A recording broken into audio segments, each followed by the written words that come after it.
Concora, and thank Deputy O'Brien for tabling the private member's bill again. And I note a lot of what we're discussing here this evening was discussed last week.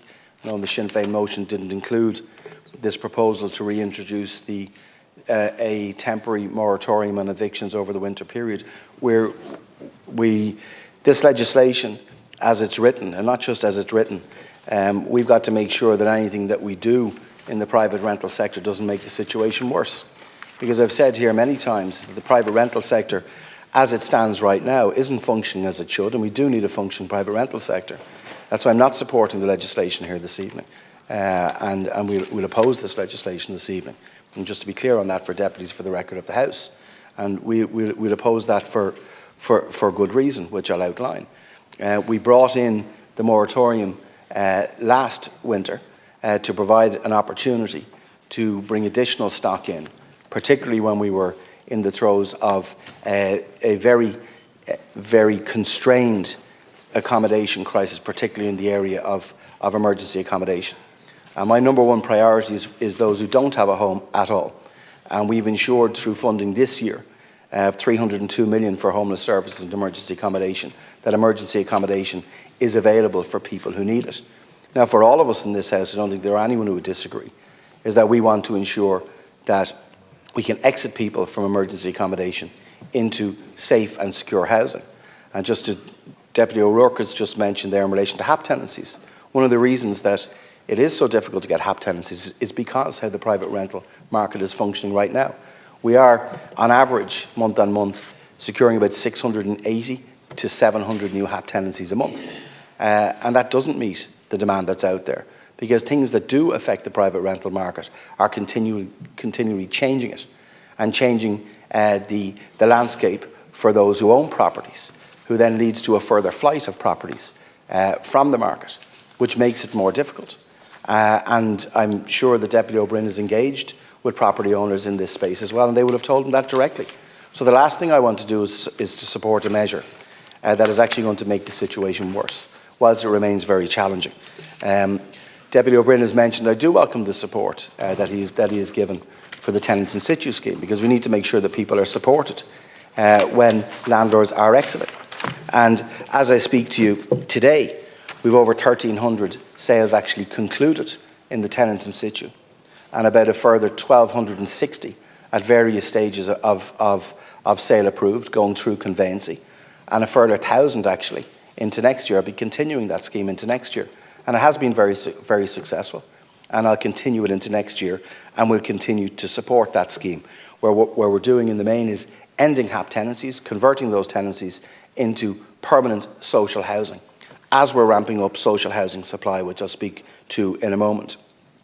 The tenants in situ scheme also is complemented by the cost rental tenants in situ, and I never expected the numbers to be great in that space, but it gives an option for people as well, where landlords are selling and they can't afford to purchase the home, and they want to stay in that home. They're above the social housing limits, and we've about 150 landlords in that space and properties through the cost rental tenants in situ. And I do intend early next year, that's set up on an administrative basis, to legislate for that as well.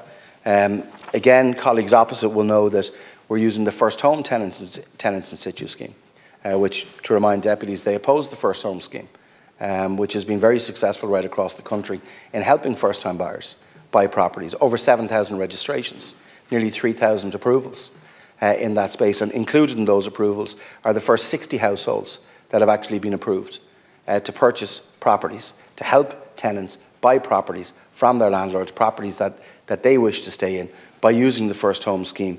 That, again, I'd remind the Sinn Féin deputies, a scheme that you actually oppose. So there are measures that are in place now to assist, and we need to ensure that we're exiting more people from homelessness, and I'll turn to that in a moment.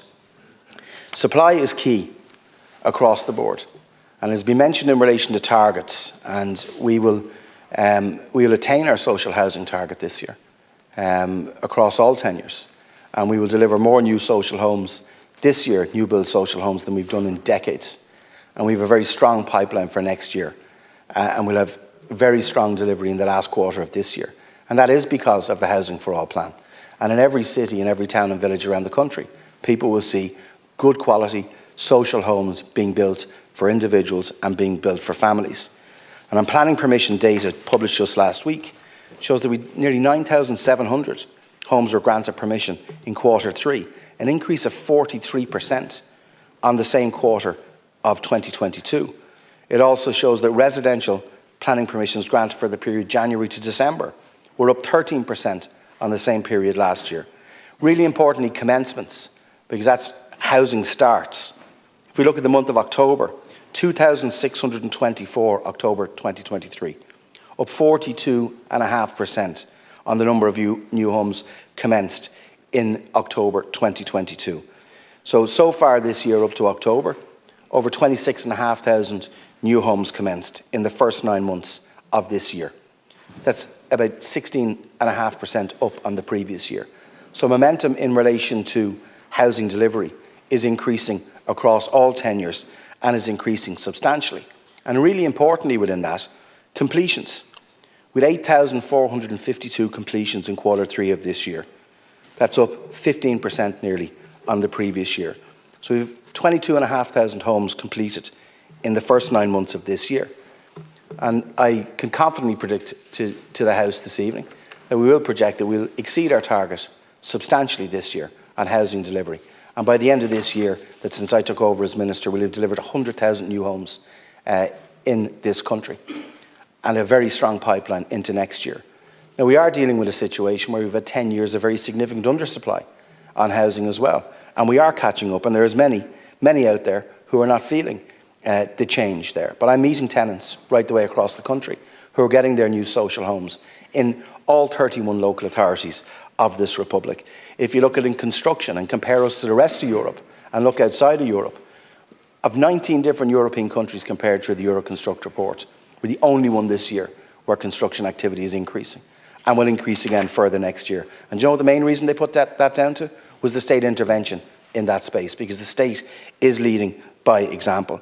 We've got to make sure that there are other avenues to prevent people from entering emergency accommodation, and that where people do enter emergency accommodation, that they're there for the shortest time possible. Q3 of this year, the most up-to-date figures, we saw a significant increase of 16.3% in the number of households prevented from entering emergency accommodation when compared to the same period of last year. Housing First programme has received international acclaim, as people will know, and it's working with 945 individuals right now who previously experienced long-term homelessness, currently in the Housing First tenancy. And those people who live in precarious situations or at risk of homelessness and emergency accommodation or rough sleeping remain at the centre of our focus. And they are the reason why it's so important that the progress made to date, which I've outlined earlier, continues, and we build real momentum in that space. The targets we've set ourselves under Housing for All were exceeded last year, exceeded by over 5,000, and they'll be exceeded again this year. The schemes we've in place, from First Home to vacancy and dereliction grants, bringing older stock back into use for people to purchase, but also the CPO programme through local authorities, the repair and lease scheme through local authorities, refurbishment of commercial property. It's all happening out there, and we need to build on that progress and to expedite that progress into next year. And we will do that. Things like the removal of the development levy has led to a significant increase in new home starts. They're measures that you need to take when funding costs go up. You need to be flexible in your approach to dealing with housing.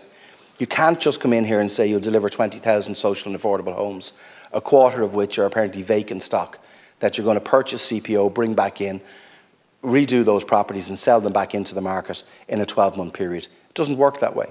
We've brought back over 8,500 voids in the period since I took over as Minister. And we will do over about 2,600 this year. But if you look at vacant stock over there, you can't just pluck a figure out of the air in the alternative budget and say that you're going to bring 4,000 of your 20,000 properties will be vacant stock brought back in 12-month period. So we've got to make sure that the measures that we take are calibrated and don't have a detrimental effect insofar as reducing the properties and the availability of property whilst people are in the private rental sector. And that's the reason why we cannot support this piece of legislation. And I think many of you will know the effect that this will have will lead to further flight. Deputy O'Brien, who's shaking his head, and he's entitled to do that should he wish, was the person here who called in this House a number of months ago that everything should be on the table. Everything should be on the table in relation to the retention of landlords in the market to ensure that there are good rental properties available. And no measures came forward whatsoever. The only measure that came forward was to actually increase the tax on those property owners, which would lead to a further flight. Such as measures like this, whilst well-meaning, and I'm not disputing that, would have a detrimental effect and would make the situation worse. And that's why I'm not supporting this piece of legislation.